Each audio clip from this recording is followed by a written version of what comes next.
तो यशोदा जी को होश आ गया। बालक देखो बहुत डर गया होगा इस भयंकर राक्षसी को देख करके। माताएं बालकों के स्वास्थ्य की परीक्षा के लिए उनको दूध पिलाकर देखती हैं। लाला को दूध पिवाए के देखो, मैया खूब जोर से दूध पीवे लग गए। अब तो गोपी सब प्रसन्न है गई कि लाला एकदम स्वस्थ है, लाला के चित्त पे या राक्षसी को कोई प्रभाव नहीं है। लेकिन या लाला को दुष्टा राक्षसी ने छू लियो है, स्पर्श कर लियो है, ये बालक अशुद्ध है गयो, या को शुद्धिकरण करना चाहिए। ये शुद्धि अशुद्धि का विचार इतना सूक्ष्म है हमारे यहाँ।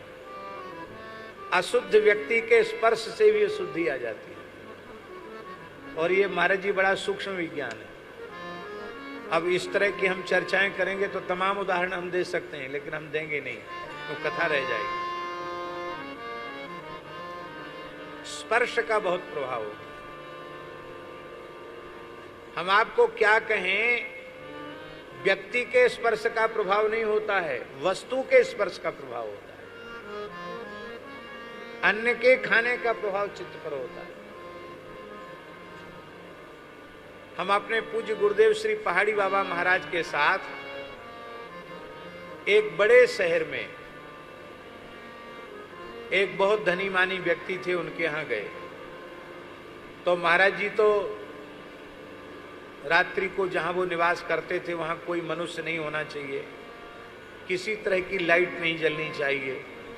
तो बड़ा हॉल था, उसी में महाराज जी का तख्त पर आसन था, और वहाँ मंदिर था। पूरा एक मंजिल हम लोगों के लिए खाली कर दिया, और ठाकुर जी का मंदिर था, उसके पास में एक कमरा और था अटैच।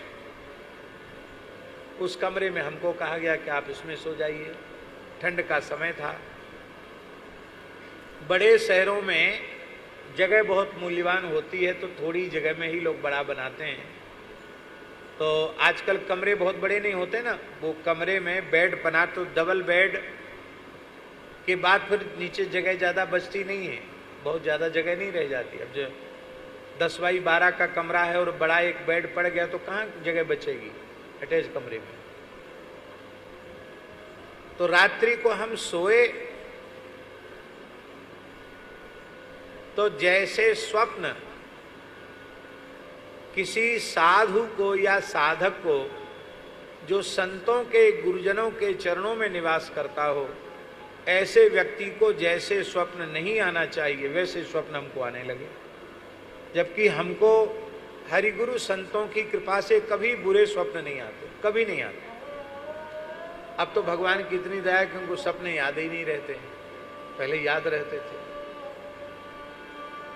तो बहुत ऊटपटांग गंदे स्वप्न दिखने लग गए।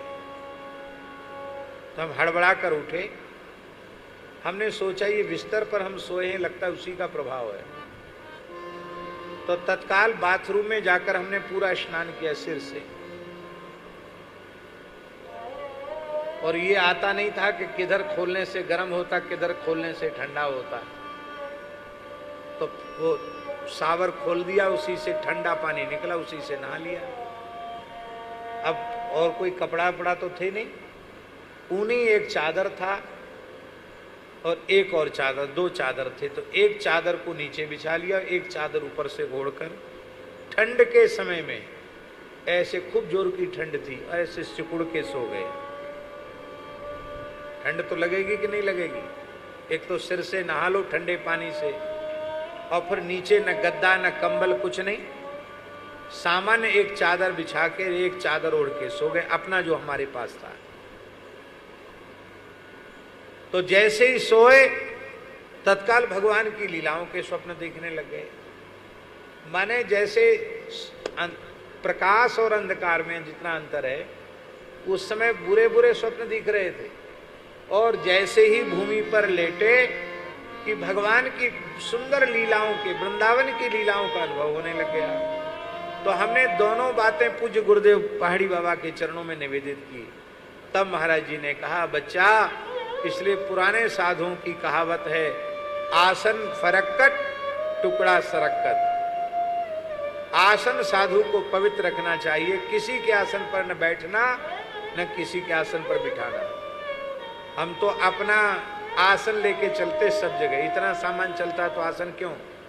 चाहे जितना कोई कहे कि हम जब नया गद्दा बनवाया है, नया चादर आप बनाया है तो बिछाओ, चादर बिछाओ, पर हम अपना वस्त्र ही व्यवहार करते हैं, अपनी तकिया, अपना गद्दा, सारा सामान अपना व्यवहार करते हैं,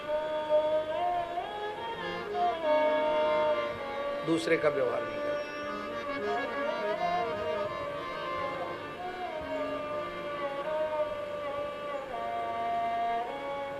विषयी पुरुषों के द्वारा स्पर्श की हुई वस्तु से भी चित्त दूषित हो सकता है, तो अशुद्ध व्यक्तियों के संपर्क में बैठने से चित्त दूषित क्यों नहीं हो?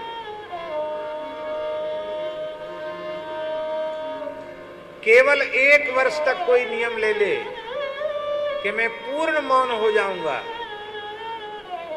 किसी की ओर देखूंगा नहीं, केवल नाम जप करूंगा और किसी का भी स्पर्श नहीं करूंगा, तो हम बड़े प्रामाणिक रूप से कह रहे हैं 1 वर्ष में सिद्ध हो जाएगा। 1 वर्ष में विलक्षण विलक्षण अनुभूतियां होने लग जाएंगी। पर हम लोग तो जानबूझ करके भीड़ भाड़ में घुसते हैं।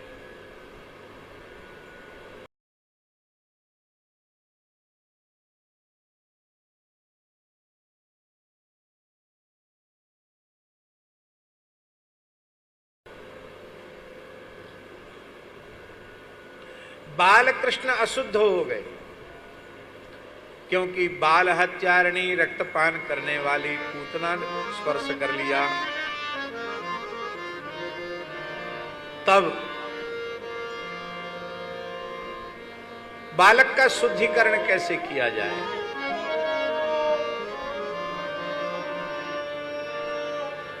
गोपियां बालकृष्ण प्रभु को गौशाला में लेकर आईं और गोमूत्रेण स्नापयित्वा पुनर्गोरजसार्वतम्